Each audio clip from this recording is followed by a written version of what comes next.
Shall we do that? Okay, 1, 2, 3. 1, 2, 3. Going live, going live.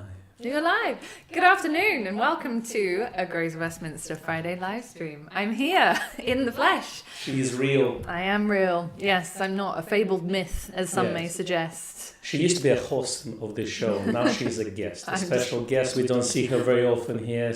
But her name is Becky. For some of you who don't know, my name is Konstantin, and welcome to Friday Grace Westminster live stream. That's right, and it's a very special Friday indeed. We're actually hosting a live stream on World Photography Day. Yes, during the strike. That's right. So the reason that we're here and not in the Grey studio is because, unfortunately, whoever they are. Yeah, shall we go all political? RMT, whoever, people, there's strikes in the UK. So for our UK viewers, you'll know. I'm also jet lagged, so if I forget what I'm saying halfway through the sentence, I'm really sorry. I'm also jet lagged, but just no reason For really. no reason. So yeah. But yeah, so the trains and public transport are all on strike. So at the moment, we're not easily able to get into the shop.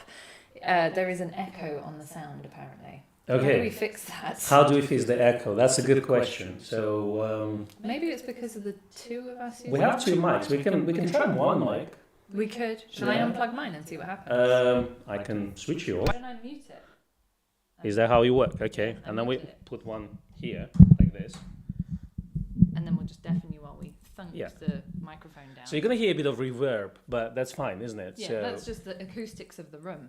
Yeah. Hopefully. We can't monitor it whilst also doing it. Let's give them 30 seconds to let us know whether that fixed it or not. How are you feeling, guys? Is it better? Do you feel like the audio is suitable for your ears now? Yeah. Can you watch it on your 4K screen and in 720p clearly with your 7.1 Atmos setup? Yeah, there's no echo now. Roger has reported back to us. Yay. Good, thank you so much. So let's start again. Welcome to a Friday afternoon live stream. We are here live. All this preparation for two mics. I know. No capture card. We're doing great today. It took us like an hour to get to this point, but Joseph said he'd rather hear the echo. Well, all right then. It's very tricky when we move location and we don't have half of the equipment with us. So anyway, do turn up your volume because I can increase it if you want, but I don't want to clip. So Yeah. But Becky's here, so that's a bright side. That's right. I'm here for good. I won't be leaving you anymore. I'm gonna be gone now for half a year, just because. Just why not? It's your turn. Okay, so World Photography Day. I wanted to tell you why it's World Photography Day. August 19th is not an arbitrary date, believe it or not. There is actually a significance to it. And I thought that a few people might find this interesting. I actually have been doing quite a bit of research into the world of the birth of photography, shall we say, for various different reasons. But it ties in really nicely with this live stream. Some of you will be familiar that right at the dawn of photography, there were various different experimentational processes. At the dawn of photography. Yeah. I like that. Yeah. I like that. Right at the beginning. And the kind of grandfather of photography that we have now was the Daguerreotype, which was created by, I think his first name was Louis, but I can't remember, Mr. Daguerre. And he was the first person to kind of create a system that was streamlined. There were actually more than one person creating this process simultaneously.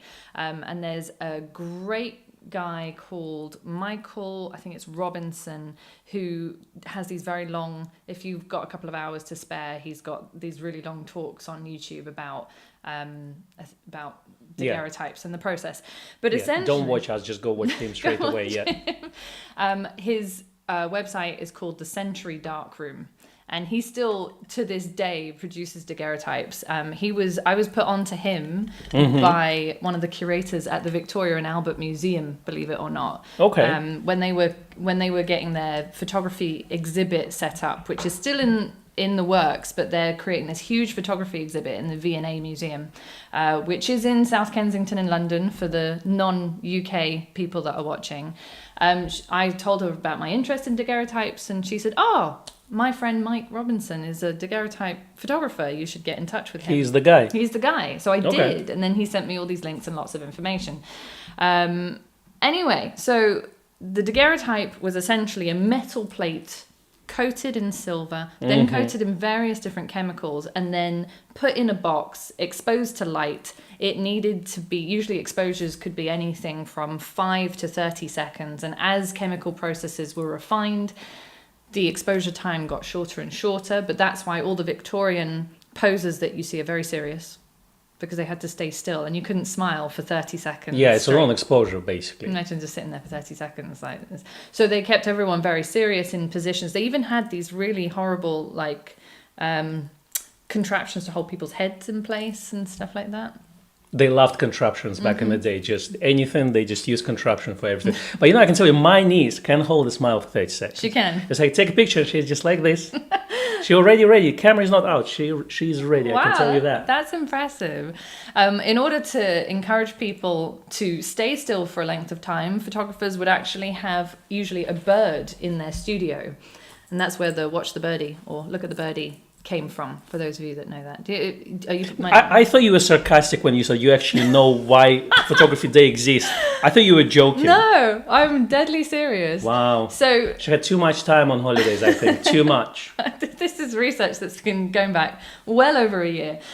So the daguerreotype process was publicly announced by the French Academy of Sciences on the 9th of January in 1837. And then on the 19th of August, so this day, 1837, the French government actually patented the daguerreotype to make it a gift for free for the whole world. So originally you had to purchase a special license to use the daguerreotype process, and only a few very close French relations of Monsieur Daguerre were allowed to do it. And then the French government were like, no, it's free for everybody. We're going to buy the patent and we're going to let it be released into the wild.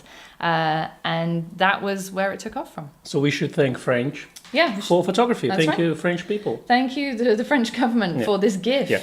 I mean, we didn't even mention Coffee Fund, but Coffee Fund is open. That's all my research paying off finally. Absolutely. And people are feeling cheerful. So we want to thank Adrian, Yamin, and Harold as well. Thanks so much. So Yamin is saying, happy Photography Day. Adrian say coffee. Yes, I am having a nice cold brew. And Harold says, well, for coffee. And Sound Equipment Fund. Well, Sound Equipment is in a HQ in Victoria, so Pimlico, aka, and this is just a backup, really. So it is what it is. This is what we cobbled together, knowing that we weren't going to be able to get into work. But anyway, Thank you very much. Oh yes, Helder said the whole world except the UK. That's right. So we weren't in the UK allowed to use the process without purchasing a special license. However, now I understand. now I understand this bias towards French people. I thought there was something, I thought they just didn't like the onions and crepes, but it is a photography. French food. It's a photography. But actually, before too long, there were a lot of photographic studios. By the mid 1840s. Several people had purchased licenses. I think it started with Antoine Claudet. I'm just going to throw out the French names there. Who was a cousin of Louis Daguerre, and therefore was able to buy the license. So I'm going to be like one of those historical speakers that's like, and no, look, I'm enjoying. I've been doing this for a whole month without you, so I am literally enjoying. Okay, good. So it's like excellent little history lesson. Exactly. It's wonderful, and I can finally read the comments. You can, because it's really difficult to multitask. Actually, I mean, and you're doing it quite well, but I'm still struggling. I can tell you that. Well, it was good practice for you the last few weeks without me. I got better. Yes. I can tell you, not to pat myself on the back, but I did notice that I did improve. You did a really good job. I was Thank very you. impressed. I did watch those live streams, by the way, on a slightly different time. So I did, yeah. Thank you. Thank you to Ian for your contribution to the Coffee Fund as well. Thank you, Ian. So that was the early process. Then things got a little bit more refined. Then we had a brief little dip into the cyanotype, if you remember that. So that was where all the pictures were blue, but we could finally print on paper or produce photographs on paper. And as chemical processes were refined, we eventually ended up with what we have now. I'm not that old, Becky. Not that old. I don't remember that. Don't remember it? No. So we ended up with 35. Well, actually, we ended up with various different sizes of film format, and then finally it was streamlined down to 35mm. But obviously, we love medium format. In fact, we've got a video coming out about that very soon. We do? About medium format. Oh, yes. I think it's scheduled for a couple of weeks from now. Okay. Just we didn't expect Becky to come in so soon, so we filmed like a year ahead, really. We filmed a lot of videos in advance. Thank you, Fred, for your contribution to the coffee fund. Fred says, got the Viltrox 13 1.4Z to use on my Z50. Love it. Great images and works great as a webcam for Zoom. Wow, that's quite... But it's a DX lens, right? Is it? The Viltrox? Oh, it's full frame. No, I don't remember. You see, I'm not in the loop because we've missed the Nikon report this week, and it's just out. It's now we're out of sync. Exactly, but that's the one that's been crowdfunded on the Indiegogo, and then they released very, very shortly after. That's right. So that must be a what? I can't do the maths in my head right now. I think Fred's got full frame Z camera, so I think Fred does have a Z9. I know he's got the 850. As well. Well, if it's Z9, then I assume Viltrox is full frame. Yeah, and but he's using it on his Z50 for a webcam, which is nice. So it's not too wide as well. That's right. Anyway, thank you for your contribution to the Coffee Fund, Fred, and thank you to Terry. Thank you, Terry. And happy World Photography Day to you as well. It is a DX, Fred says. Okay. There you go. I would love to know, you probably didn't start with daguerreotypes, but I'd love to know where you started with your photography journey. Yeah, how's your photography going? Tell us. Yeah, because obviously World Photography Day is a celebration of past, present, future, the science, the art of it, and everything in between. Yeah. I did not start with daguerreotypes, but I did start with a film camera. I'm not that old too, although I do have a painting in the attic which says otherwise. I started with a shoebox where I made a hole. Good. Nice. And I put a photographic paper inside and waited for 24 hours to produce this shot. Good. Yeah. Vahan is here. Said Becky is back and ready to rock and roll. Yes, I am. Absolutely. Fred's got a few cameras. He's got a Z9, a Z7 II, and a Z50. He's got them all. Got them all. Like a Pokemon. Got to catch them all. I can see the glaring gap between Z9 and Z7. What shall it be? I've had a few people ask me this actually, I've had a few people message me personally on Instagram asking me where this in-between camera is and when it's coming, and the answer is I don't know. Yeah, it was in South America while Becky was there, secretly testing it. Do you think so? Got paid big bucks. Yeah. Jan said, I'm reading a magazine from June 1985 about the latest in video imaging, still video prints from the Konica still video camera. That's amazing. Konica used to make film as well. I actually found I still have a couple of rolls of Konica color film. I think it's like 25 years old. Wow, that's pretty cool. And Baxter says, it's been a while since I last used my lomography daguerreotype achromat lens for my Nikon. Didn't actually know that was a thing. Actually, I'd seen it somewhere, but I don't know what it means. What is that? What does it do? How does that produce an image? Baxter, please do let me know. I'm intrigued.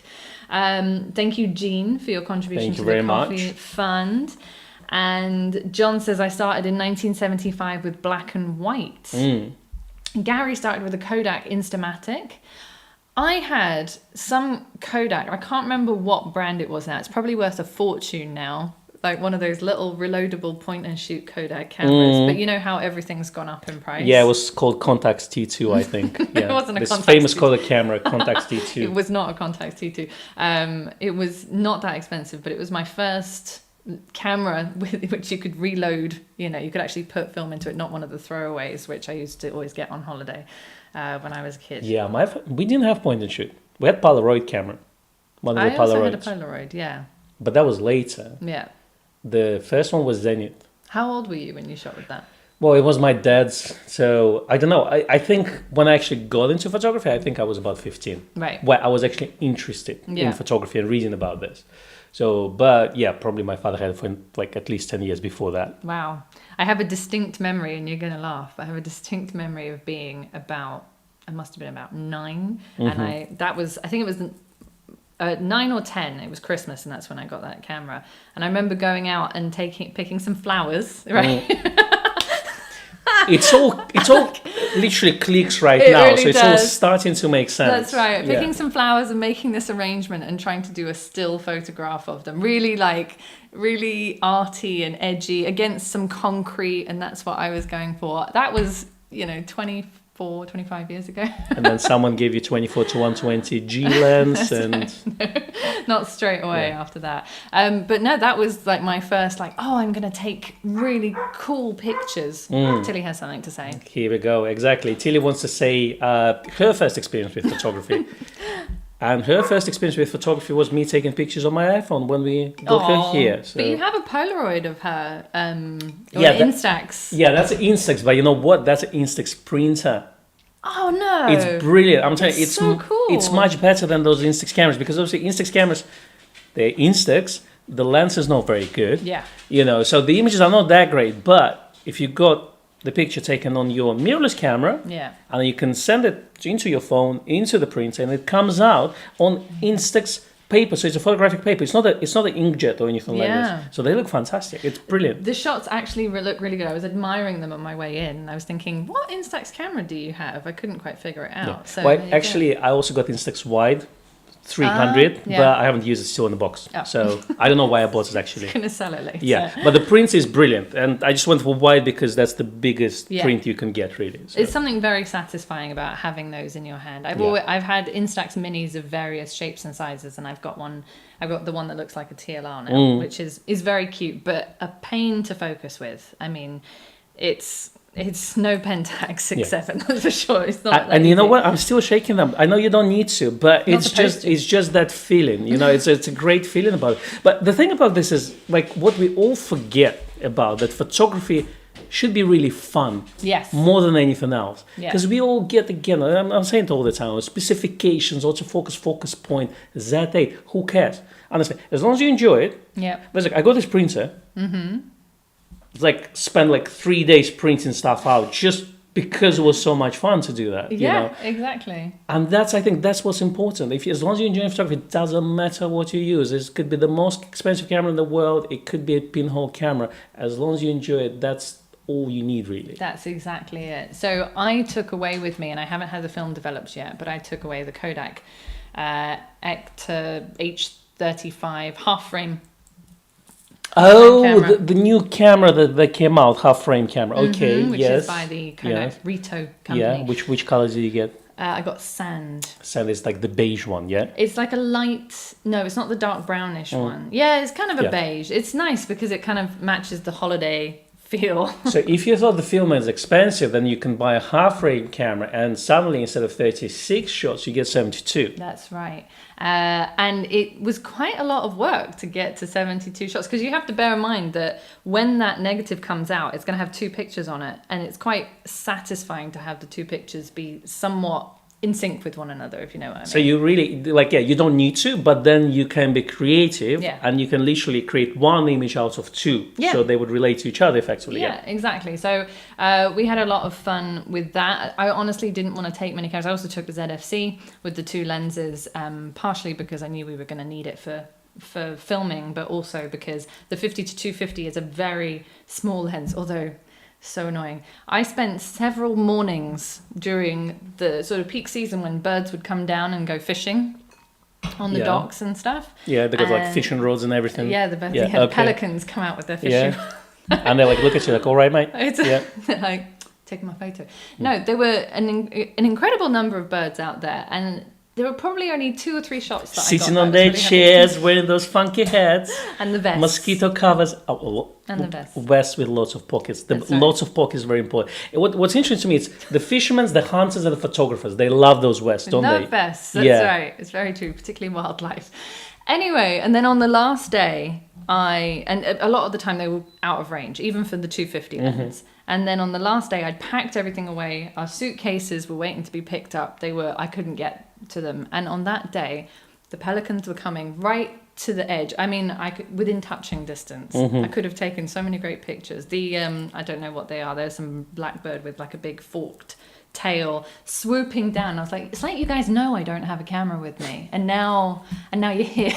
It's so irritating. And they're like, enjoy the moment. Don't take your phone out. That was literally it. It was like, don't even bother. Just observe us. So that's what I did. All right. Well, let's thank Gary Murphy. He says, happy photography day, everyone. Then we have Randall as well. He says, well, my Kodak Extra Light 10 is making a comeback. Amazing. And then we also have Jeremy, thanks so much. And David Alden Webb. great remembering all those old cameras. That's right. So I'm going to read off some of your comments now that I've finished reminiscing about mine. Half-frame camera? Yeah, my half-frame camera, that's right. But you know, when you got this, I started to look at the old Pen Fs, which were half-framed. There is actually Nikon rangefinder, right? Nikon M, that was a half-frame. That's right. I mean, that's a very expensive way to get a half-frame camera. Really? But the Pen Fs are still available. You can still get them reasonably, well, cheaply, you know, so... and yeah, if you don't want to, let's say, have a plastic fantastic camera, then you can have a look at those and the set of lenses you can get as well. That's right. In fact, Gray told me when I told him about the half frame, he said that he used to have one of the Canon ones, believe it or not. And I looked at it and it looked surprisingly high tech for its day, considering when it came out. I cannot remember what it was called, H2 or something like that. Okay. Anyway, someone will know, I'm sure. Cupcake Bunny said, I started with an Olympus 35 RC, basically the one camera my grandparents would let a snap happy little girl have without worrying that it would get broken. Yeah, I think that's the logic behind a lot of grandparents and parents buying these small point and shoot cameras. Well, I remember we have people, even famous photographers, coming to our shop buying like something like D70, you know, D50s to their kids. You know, I think... I'm not going to name the name, but his son was about 6-7 years old, and he said, yeah, what is the cheapest digital camera you have? I got D50, and he got it, and it's a fantastic starting point because it's more about, again, just a fun of photography. You know, it's like, it doesn't matter if they, you know, if they're going to break it in a day, but it's something that you can get and they can enjoy using it. That's right, and they feel like they're using a proper camera exactly. as well. Because when you say, oh, you can take a picture on my phone, it doesn't have that same feel, particularly to the younger generation when you put a proper, you know, full camera. What was the first Nikon camera your mum got you? D200. I learned on a D100, and then she bought me a D200 secondhand at a good deal because she Who needs an entry-level camera? Let's just start with D100, D200. But she had a D70. That was what was so funny. She was like, "You're better than me. Have a D200." Here's that 9, Becky. Yeah, you know, exactly. So, nice. But I had learnt on a D100 that belonged to the magazine that I was working for at the time, and I knew very little about what the different knobs and dials did because I was used to smaller point and shoot cameras. So if you look a little bit overexposed right now, it's because the sun came out. It decided to stop raining. Yeah. Which is sad because the country needs rain, that's for sure. It was a bit of rain. There was a lot. It was so much rain apparently that we had our basement flooded. That's right. Hello, Austin. Thank you for welcoming me back. I feel very much right back at home in front of the camera here. Terry said started in 1963 with the Diana Snappy 120 all plastic camera. And that's still cool. have it. Diana cameras are cool. Yes. I mean, you know, Lomo was a real company back in Soviet Union, you know, before it became the hipster thingy, you know. But the yeah, hipster company that it is now. Yeah. Baxter was explaining that the Daguerreotype lens is a 2-element prime lens, razor sharp in the center, because that's the Daguerreotypes are known for that sort of pin sharp right in the middle, and then everything sort of falls away. It's a look that you can't really get anymore. If anyone knows any Daguerreotype labs, by the way, because Mike Robinson is based in Canada, it's a bit far for me to travel, and he does classes, but I would love to try it. And if anyone knows anyone, just drop a comment. Actually, there's another thing. You know, there's a black and white film, the positive black and white film. So you think E6, but for black and white. Yeah. So apparently this film exists. If anyone knows in UK where we can process or develop that film, please let us know. We've got quite a few customers who are interested in that. So do definitely email us if you have any idea, because there's a place that does ECN2 type of development. That's you know, those I'm thinking it's Insta 800. That's Kodak Vision 3 film. Yes. Which is basically Insta 800 with removed ramjet. That's right. So that's ECN2 process, but they also do black and white positive development as well, but apparently not at this moment. So there's only one place I found. So if any one of you know anywhere in the world, do let us know in the comments below or under this video as well. It'd be super helpful. Russell started with a Minolta Maxim 5 back in 2002 for my high school photo class. See, I think, and someone commented on one of our videos the other day, but I think it's really a good idea if Nikon put cameras into schools, high schools and colleges. Again, I was saying it for at least, 15 years? A long time, Yeah, yes. I've been saying this because Fully agree. I'm sure I told this on the stream as well. You did. Yeah, so I think the more that we say it, eventually it will happen. So I'll say it again. Manifest. At the school, at the photography school, I did BTEC National Diploma. Our technicians have D200s. So we had Nikon gear, 1755 D200s there. We had at least 5 of those. So we can borrow this for the shoots, go out with them, shoot in the studio, etc., etc.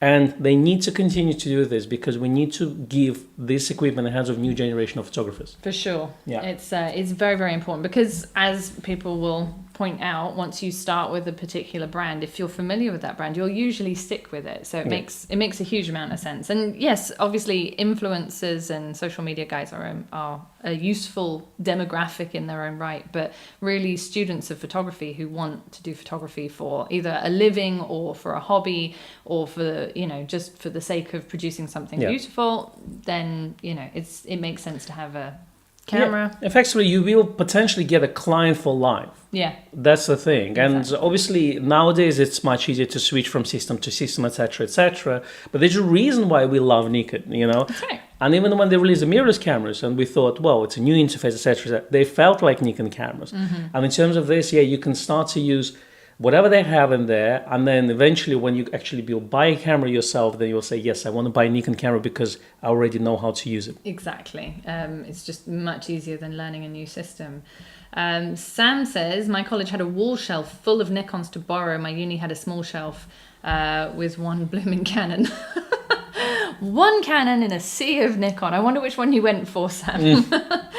Now, Dave had a Polaroid Instant for his 17th birthday. That's cool. That is cool. And first proper camera was a Pentax ME Super. ME is really good. What's the most popular camera, like most used? Was it Pentax 1000, MX 1000, something like this? I don't know, to be honest, but that is very, very interesting. It's cool to have Polaroid as your first camera as well. Someone mentioned the Fuji S5, which was essentially the D200 with a Fuji sensor. That's right. Yeah. And I mean, all the accessories and everything are cross-compatible between those two, which is quite interesting. And what I also love that those sensors, even D200 as well as the S5 sensor, I think they both were CCD type sensor, and then after that they kind of switched to CMOS, and the color rendition of those sensors were fantastic. I mean, they were really bad in low light, but the technology wasn't there at the time. I mean, 800 was very noisy, I remember that. But the color rendition, the skin tones were fantastic on those cameras. Yes, absolutely. If you were shooting in sort of broad daylight, it was great. I found 400 even was a bit of a push sometimes with the D200, if you were in the dark, Yeah, I did a lot of studio with that. Yeah, that's really where they begin to shine. We should probably... You know what we should do? Maybe D200 challenge. Yes. Yeah. Let's wait for winter to come. When it's going to be really hard. We've got 1 hour of daylight. No, exactly. Now, Jeremy had a Helena. I don't know what that is, but it was 1968 apparently. And Baxter said, Canon was my father's weapon of choice, hence my formative years were spent on Canon. And it's interesting because one of my grandfathers had Nikon and the other one had Canon. And I went down the Nikon route myself, but as did my mum. And I think that... And your other granddad never talked to you after that? No, we would often compare notes on Canons. I remember when I was doing a review for the DF and I went down to, or up now, to go and see them, and I showed him the camera and he was like, wow, I wish Canon would do something like this, because he was busy scanning and copying his old slides and he really loved the idea of a vintage camera in a digital body, or with digital insides and then that tactile outer. So I wonder if that, if other brands would have done a similar thing if they would have been as successful as the DF was, because it was a beautiful camera. My brother is using Nikon. He's on D3200 still, an 18-55, and his 18-55 looks like it's seen things, and it definitely needs to see a shrink. Yeah. And then my father using OMD, one of those. Oh yeah. And actually, I got it for him because I saw a super deal that was like 10, 15 years ago, and with whatever lens they had at the time, it's a 2 times crop. I don't know what so, but it's fine. I like when people have different systems. Yeah. and they don't scream at each other. That's great. I know it's very rare on the internet, you know, Yeah. but in the real world, people tend to live with each other. And, Absolutely. You know. Yeah, no, the internet is a very, very strange place. But Yeah. usually if you see someone walking down the street with another brand camera, if you've got a camera, they'll be like, oh, hey, you're a photographer. And that's about as far as it goes. No, you know what they do? They pretend you have a camera, they have camera, and everyone is looking what equipment you have, pretending that they're not looking. Yeah. Is you know when like dogs, you know, they like when they see each other, they sniff each other, you know. So and the photographers like checking each other equipment, like but pretending they're not looking. You know, they're like, oh, that's what you have. That's okay. right. And making judgments as well. You know that? When we were in Kew Gardens, I think it was, and there were people, we were counting how many people had Nikon versus Canon. It was like, he's got a Z6. Not bad. Not I like bad. this guy. That's very funny. Jeremy said, oh, something triggered a memory. I can't remember. I don't know what we were talking about that triggered a memory. He said, pinhole cameras in physics class, happy days. Yeah. Well, I made 2 cameras actually. I made shoebox camera. I wasn't lying. I didn't start with it, but at school I did this one, and then I also did. It wasn't a tic tac box, but it was slightly bigger from one of those, you know, things like Haribo or something like it's a metal box. So I did one of those, and I did a shoebox. Wow. And that was fun. And we went to Trafalgar Square as an experiment and shot it during the day. So you get this kind of shot without people. Yeah. Because it's such a long exposure, even on bright sunny day. And your photograph paper is normally very low ISO as well. Yes. So you know, so you get the shots. Whoever's not moving, they're there. But whoever is passing by, you won't see them. So it looks like a deserted Trafalgar Square, which is you won't see on a normal day. You know? You have to go in the middle of the night. Actually, even then, you won't see it. That's pretty cool. Yeah. Actually. So it was good fun. It was good fun. Sam said, if only cameras could talk about the things they've seen, mine is scarred for life. Well, that's what the photos are for. The cameras can't choose what they have to photograph. No, but the photographs usually speak for themselves. Now, Paul said my first non-instant camera was a Minolta A5 rangefinder with a fixed 45mm lens. And I think Roy mentioned earlier that the Helena was a very early rangefinder. Helena sounds Eastern European, so I assume it probably would be something like I don't know, Soviet Union or Eastern Bloc countries or something like this. Yeah, potentially. So that is the past of photography, as it were. We're talking we've kind of blended a little bit into the present here, but also, I mean, I know that you did a sort of ask you anything. Yeah, it was a good chat. Last week? Yeah, good discussion. But you know, what do you think? What do you think is the future? Like, I'm here. We're going to talk about Z8 for the rest of the show. No, but I mean beyond mirrorless, even because beyond mirrorless, I think we're going to have lenses in our eyes. Personally, wow, you know, like that's next level. I really like the cyberpunk side of things. Yeah. You know, so and if you ever saw something like Ghost in the Shell or something like this, you know, I was thinking altered carbon was actually what altered carbon, neuromancer, you know, you name it. So you know, so I think we're going to have this built in, you know. And then whatever goes via whatever generation of Bluetooth into the, terrifying. air. Some of the things that people see may not, I suppose as long as there's a conscious ability to take a picture. I mean, the thing is, what I've noticed now is that photography is really evolving from traditional way to something else. As we talked about AI, machine learning. Have you seen those things where there's a kind of AI bot thingy, you type in the words and it creates the imagery? Yeah. If you look at this, it more looks like a painting. Something like the artists. Yeah. Like, we thinking that we're not going to work as photographers for long, you know, that those, you know, painters, can you imagine what, you know, this machine can create whatever visual thing you want to create just by you typing the words. Obviously, it's at very early stages, but it's still pretty impressive. It's incredible what you can get with it. So you know, and we started to use 3D models, which look very realistic. You know, videography obviously taking its thing, and I mean, it's obviously, you know, if you talk about Instagram, which we talked about last time, it became a TikTok version 2.0. Yeah, and not a very good one at that, but you know, so we are evolving, and I think it's a matter of us. I think we should embrace it. You know, because if you're going to hate it, well, it is what it is. I mean, people still should film. Remember those people, yes. You know, so they still should film. So in terms of this, it doesn't matter where photography goes. You do what you do you basically, and you enjoy. If you want to shoot 8x10, and have a massive tripod and set it up and Why take not? one picture a day. You can, Yeah. but then you will have all those things, which maybe for us is going to be like people don't like change in general, so, Yes. but they're going to be there and we just need to embrace them. That's all it is, because that's what evolution is. That's right. It's very true. You can't really fight progress, Yeah. unfortunately. I mean, people say like, mobile photography is going to take over, go overtake, mirrorless, let's say. Yeah. I'm sure it will happen, but I don't think it's going to be like in 5-10 years down the road. Maybe it No. needs like 20 years, who knows? But yes, eventually. I mean, everyone keeps saying it every year, but I mean, I don't think it's a near future, but in the distant future, who knows? Yeah, and also you have to bear in mind that there's always going to be photographers. Yeah.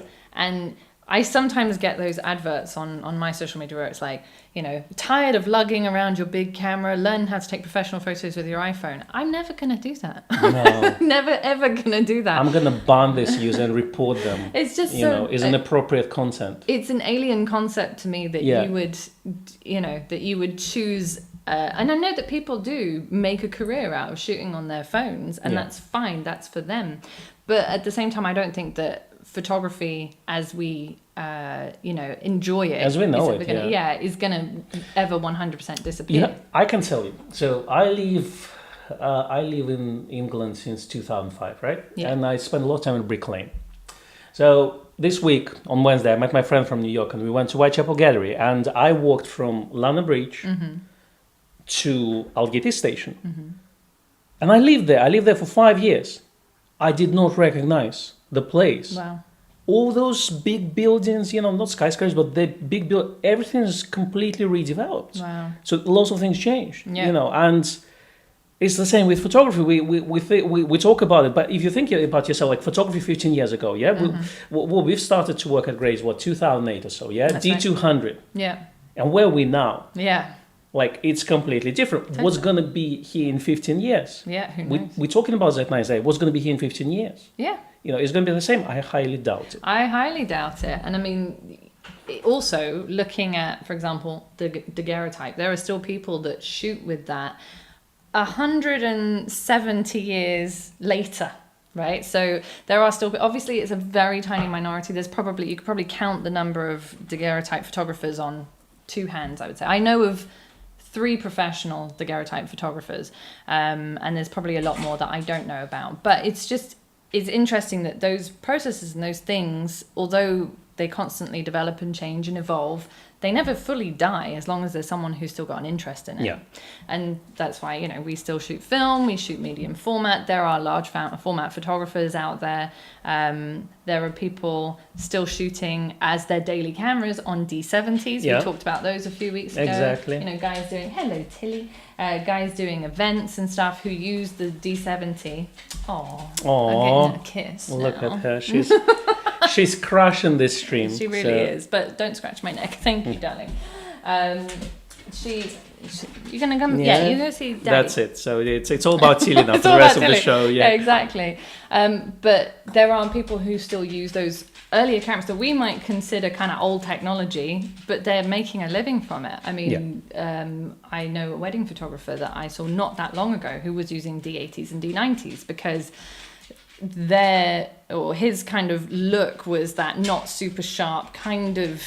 He wanted it to be digital, but not that sort of super sharp, over clinical look. He wanted that soft effect. That's what we do now. We're now deliberately trying to make our image softer. Yeah. Like, you look at we want to make it more cinematic, more filmic. Yeah. To be honest with you, I personally think that a lot of companies really, really need to spend time on their color science. Yeah. Like, I think color science is very, very important.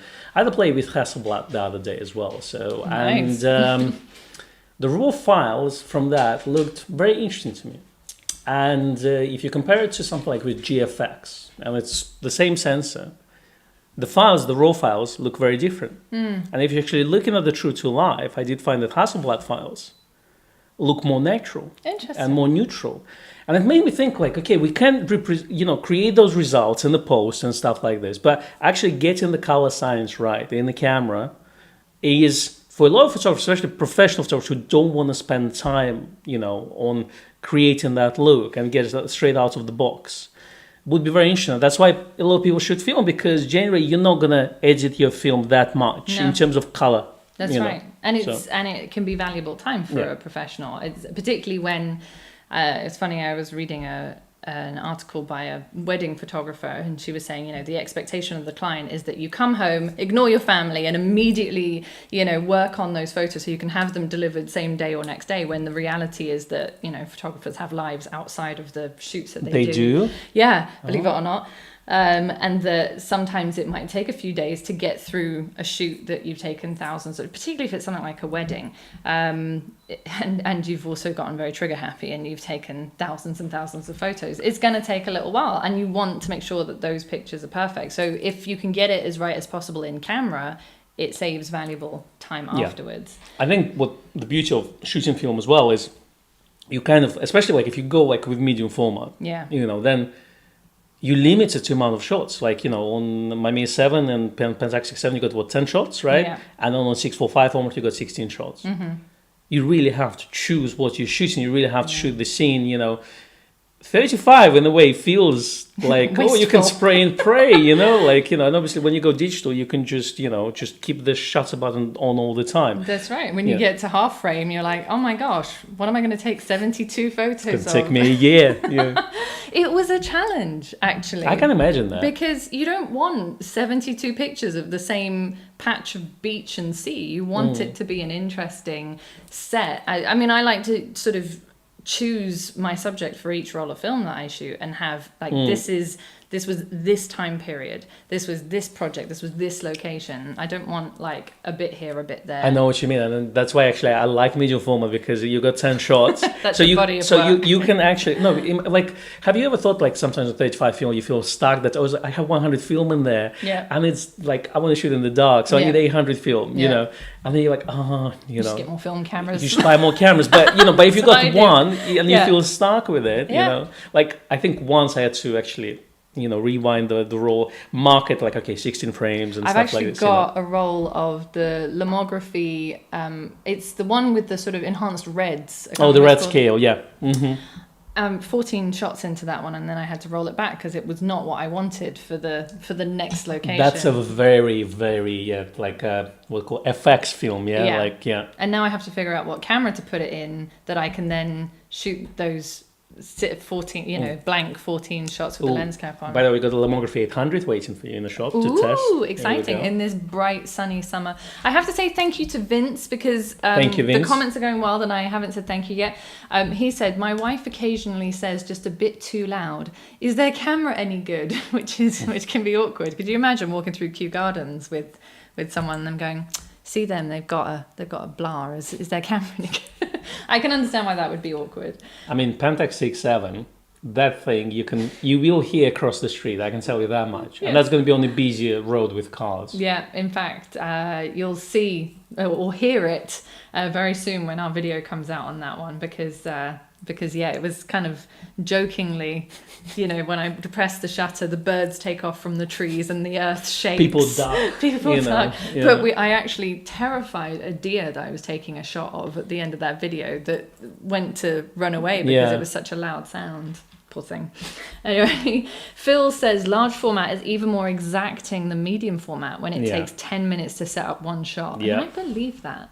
And you have to have a really good location, I think, as well, for something like that. Unless you do portraiture. Unless you do portraiture, yeah. I'm still planning to get a 4x5 camera this year, so still saving. Have you got a particular one in mind? Like a lot of people recommended the entry-level one, which is the UK company. I forgot the name. We saw them at photography show. I'm sure it will come up. We're going to go to the photography show and we'll see them. Yeah. It's like Trek, Mount something. Yes. Everest. It's one of those. There's pictures of mountains. So then I was looking at Speed Graphics, and I was looking at Linhof cameras, and then there's another one called Toyo, which is a Japanese one, and you can actually apparently get it brand new from the Voigtlander distributor. Yeah. So I was looking into that, but they're all quite big and heavy. Yeah. And the entry-level one, I've just read, and a lot of people say there's... it requires a little bit more fiddling with them, so to get them right. Yeah. So a lot of people recommend Chamonix. It's actually Chinese make. but it's this guy who's making them on order, and a lot of people use them. So I'm looking at this one. So far, this is kind of a real contender. But the beauty of it is they made of wood. They're fairly light and compact, and Nice. with this type of things, you don't want to carry heavy stuff. I think this Toyo camera is about 4 kilos or something like this, and then you need to add the lens on it. It becomes a little bit too much, Yeah. So, but I hope to get to it by the end of the year. You think end of the year? There's only 4 months till Christmas. You know that. It's the cost. It's the cost. I know. So especially if we need to allocate some funds for Z8 as well. This so, year or next year? Yeah. Interestingly, John said I went out with the wife. She was shooting clays and I was shooting the cracking clays. I've done clay pigeon shooting. I am officially rubbish at it. And he said over the space of an hour, I took 5,000 images on a Z9. Nice. We have the lovely Mr. Thompson, who I'm trying to remember what his full title is, but he shoots for the Army Cadets. And I think I sent you the shots. He got his Z9. He picked it up from the shop in full uniform, which was amazing. And he's actually been doing the rifle bullets, coming out of the muzzle. And Intrepid, sorry. That's Intrepid. I was Intrepid, like, it has something to do with mountains. It's an intrepid adventurer. That's what I was thinking of. Anyway, and he managed to get those shots. He said, actually the Z9 is way more capable of doing it than he thought, but it's a lot of trial and error. Easy to go through 5, 6, 7,000 shots, which is very, very different photography to large format, for example. So it's very interesting. Rob said I didn't start with daguerreotypes but started with a nickel matte EL. That's not that long ago. Now shoot with the Z9 and make daguerreotypes regularly, and my birthday is today. Oh, Rob, happy birthday on World Photography Day. That's fantastic. I'm really glad that you make daguerreotypes. I would love to know your process. John, I answered you. Matt is in the chat. Hello, Matt. Hi, Matt. Thanks for joining us today. Paul says, today would have been my dad's birthday. It was him that got me into photography. I must scan some of his pictures. Happy Photography Day, everyone. Absolutely. Thank you, Paul. A very nice sentiment as well, Paul. I've seen quite a few people, I think, have their fathers, grandfathers, etc. to thank for getting into photography, or grandmothers and mothers in my case. So my dad's not a photographer, but my mum is, so there you go. Dave said, where do you even start to go through 5,000 images? Yeah. It's a lot of pictures. Colin, that was my main complaint about Z9. Yeah. It's just 20 frames per second. Do you want to use the full burst of it? I mean, okay, I understand the application for professional action shots, maybe wildlife sports photography, but for a regular user, would you ever use that? We had issues when we were preparing the video. I was like, oh my god, we got 4,000 shots, and we just need to select 10 images out of it. Exactly, because we could share all 4,000 images in a video, but it would be really long and really boring. When we did the velodrome, was that the 4,000? That was a lot. That was a lot. I remember that. Yeah, and we didn't even have it for that long. No. Tom said, I'm also an Army Cadet photographer. Got some great shots last week with my trusty Z6 II. Well, that's great. So you don't need a Z9 to get some good shots. But it's interesting that you can kind of spend a lot of time doing different types of photography to what other people would do if you've got that access to Army cadets or anything like that. Sam said she once spent a day with the Red Arrows photography team. That's wow, cool. That's really, really cool. That's really cool. And there you go. So there's people who have their father, or they started with their grandfather's camera. Cupcake Bunny said, my grandmother was the one who really helped me get better with composition and lighting, which is really, really cool. My grandmother was not a photographer per se, but she loved photography. She was not interested in cameras, not in the slightest. Cameras, forget it. But she loved the idea of taking pictures. Yeah. And it was almost like those were two separate things. And I'd be like, oh yeah, I've got this new camera and it does blah, blah, blah. And she'd be like, nah. But what about the trees and this particular light and this, this angle and stuff? That's what interested her. So it kind of works in all ways. What about the shadows on these brick wall test photographs? Yes. But it reminds me of when we as kids, me and my cousin, we used to come to my granddad's house, and he had photo albums, but he also had 2 drawers full of just photographs. Wow. They want, they were just black and white prints. We would take them out, we would throw them out of the living room, and we would just kind of, on the carpet, going from one image to another image. Wow. And we had fun. Yeah. Then you get markers, then you paint over them. Good fun, good fun. I'm sure I really loved that. I don't know why I'm doing photography nowadays. I have no idea. Should be an artist. Yeah, he also had lots of vinyls. Oh, You see the link there? I do. Big drawers of photographs seem to be the thing in grandparents' house. Yeah. We had a set of 3 big drawers, and going through those during house clearances. But you know what's cool as well? Like, the whole album for the album thing? Mm-hmm. Like, we obviously can print them out now and stuff like this, but back in the day, you have to glue them up, and, it's like this project. Yeah, and it's really, really cool. And, they would have this cover, like some sort of velvet cover or something like this. Amazing. Super fancy. Yeah. I made a point for the first year of both of my kids' lives to do a physical photo album, just documenting their... And obviously now we have photo books, but at that point I was still getting prints done, and I would print out these shots and I'd have them. And then I moved on to photo frames when they got a little bit bigger. But there's something very satisfying about that final result. And I don't know why, but I prefer a printed film image to a printed digital image. Yeah. It feels better. That's what can I say? The warmth. Yeah. The warmth. And the tones. The glow, all of that. The smell of ink. Speaking of film photography, our love for the FM3A video came out on the weekend. Obviously, we didn't have a Nikon report on Monday, mainly just because travel and various things made it impossible. I just couldn't. No, you can't record the Nikon report while you're flying, while you're in the air? Okay. I can't, unfortunately. And also, Con wasn't going to do that one single-handedly, because that's can't do anything without Becky. It's really tall order, that one. But we did put that video out, and it was really nice to see that sort of, again, that set of images from the FM3A, just of us going and doing those things. Yeah.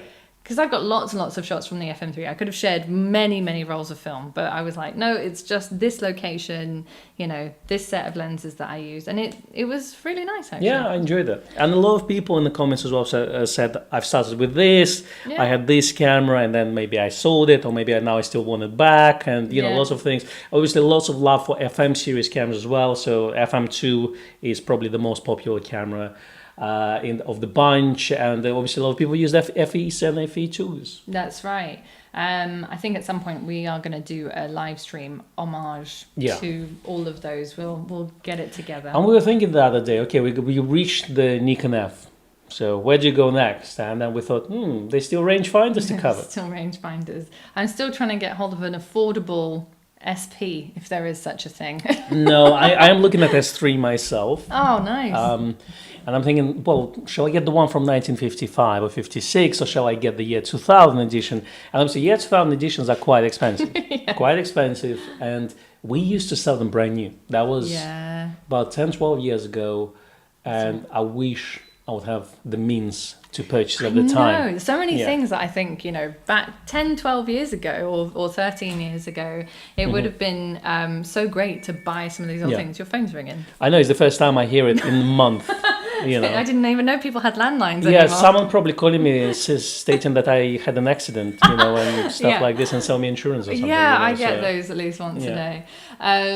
Len said, make sure you like and subscribe. Yes, please do like the stream. We have 13 views and only 99 likes. So if you could just give us a thumbs up, we'd really appreciate it. I mean, that helps. That really helps. It's really a matter of a click in the thing. It doesn't cost you anything, but it does help the channel, because obviously it spreads the news that the stream is up and running, and also it just helps a lot of people to discover it. So it's very appreciated. Yeah, in fact, when I was typing in something about the World Photography Day into Google today, our live stream came up as a suggestion on the videos, which was really cool. So if you're a newcomer, if you haven't seen the stream before, welcome. Although I know in the chat we've got all our lovely regulars, so thank you for joining us on this Friday afternoon. You're welcome to join the chat as well.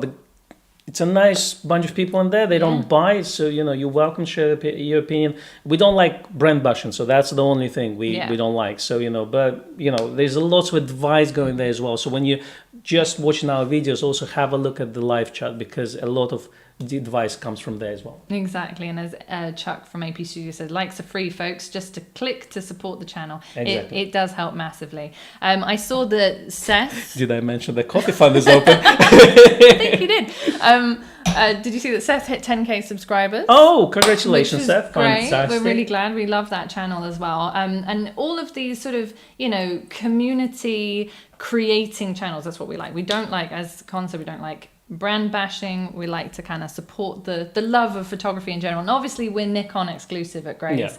Yeah. If you are looking at Nikon equipment, please do consider Grays as your source. Yeah, we sell some things in the shop, so you can buy your Nikon equipment from us. I mean, again, that helps the channel and the shop as well. Does. So it keeps the channel going as well, Exactly. believe it or not, because we obviously work for the shop, and that's important too. In fact, mentioning the shop, the Good Service Awards. Good Service from, Awards, yes. British Photographic British Industry Wildlife News. No, sorry, it's quite a mouthful. British National Photographic Trust. Industry, not those ones.